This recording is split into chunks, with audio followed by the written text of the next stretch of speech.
आज हम बात करेंगे सुप्रीम कोर्ट के न्यायाधीशों की नियुक्ति के बारे में। तो सुप्रीम कोर्ट के चाहे मुख्य न्यायाधीश हो चाहे अन्य न्यायाधीश हो, इनकी नियुक्ति के बारे में भारतीय संविधान के अनुच्छेद 124 के क्लोज सेकंड में बताया गया है कि इनकी नियुक्ति कैसे कैसे होगी।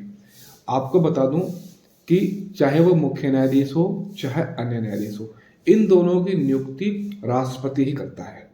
मुख्य न्यायाधीश की नियुक्ति के संबंध में किसी भी प्रकार से कोई अलग से चर्चा नहीं है। अब प्रश्न आपके सामने ये उठता है कि मुख्य न्यायाधीश किसको चुना जाता है। तो मुख्य न्यायाधीश चुनने के लिए भारतीय संविधान में सिर्फ एक ही आधार है, वो है वरिष्ठता का आधार, यानी सीनियरिटी बेस पे हम चुनेंगे कि किसे मुख्य न्यायाधीश चुना जाए। यानी मुख्य न्यायाधीश के लिए क्या आधार है? सीनियरिटी। तो सीनियरिटी से मतलब यहाँ ये नहीं है कि जिस व्यक्ति की उम्र ज़्यादा हो गई है या जिसकी डेट ऑफ बर्थ ज़्यादा हो। सीनियरिटी से मतलब है कि जिस व्यक्ति ने सुप्रीम कोर्ट में अपना ज़्यादा समय बिताया है, यानी अपनी ज़्यादा सेवा दी हो, उसे हम जो है सुप्रीम कोर्ट का मुख्य न्यायाधीश नियुक्त करेंगे। क्या कभी ऐसा हुआ है कि जिस न्यायमूर्ति ने अपना समय ज़्यादा दिया हो और उससे जूनियर न्यायमूर्ति को सुप्रीम कोर्ट का मुख्य न्यायाधीश चुन लिया गया हो? तो ऐसा 2-3 बार हुआ है। ऐसा पहली बार हुआ था 1973 के आसपास। क्या था, एक जाफर इमाम नामक एक न्यायमूर्ति थे, उनको क्या था, एक लकवे की बीमारी हो गई थी। तो उनकी जगह जो है पीवी गजेंद्र गढ़कर न्यायमूर्ति महोदय को भारत का मुख्य न्यायाधीश चुन लिया गया था। एक ऐसी ही केस मिलता है हमें 1977 में।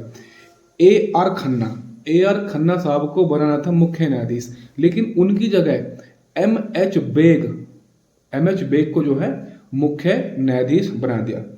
अब ये प्रथा चलती रही, लेकिन 1993 में यानी 1993 में सुप्रीम कोर्ट ने एक अपना वर्डिक्ट दिया, यानी सुप्रीम कोर्ट बनाम भारत संघ।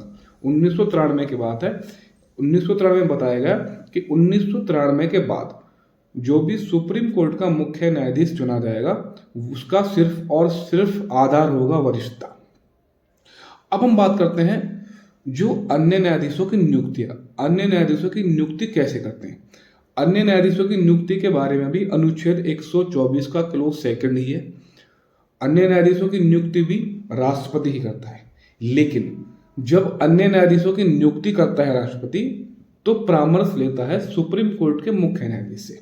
यानी जब राष्ट्रपति सुप्रीम कोर्ट के अन्य न्यायाधीशों की नियुक्ति करेगा तो परामर्श लेगा सुप्रीम कोर्ट के मुख्य न्यायाधीश से, और सुप्रीम कोर्ट का मुख्य न्यायाधीश जब अपना परामर्श राष्ट्रपति को देगा तो सुप्रीम कोर्ट का मुख्य न्यायाधीश 4 वरिष्ठतम सुप्रीम कोर्ट के मुख्य न्यायाधीशों से सलाह लेगा, तब जाके सुप्रीम कोर्ट के अन्य न्यायाधीशों की नियुक्ति राष्ट्रपति करेगा।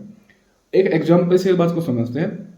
मान लो सुप्रीम कोर्ट में एक अन्य न्यायाधीश की नियुक्ति करनी है, तो नियुक्त कौन करेगा? राष्ट्रपति। राष्ट्रपति किसकी सलाह पर करेगा? भारत के मुख्य न्यायाधीश की सलाह पर।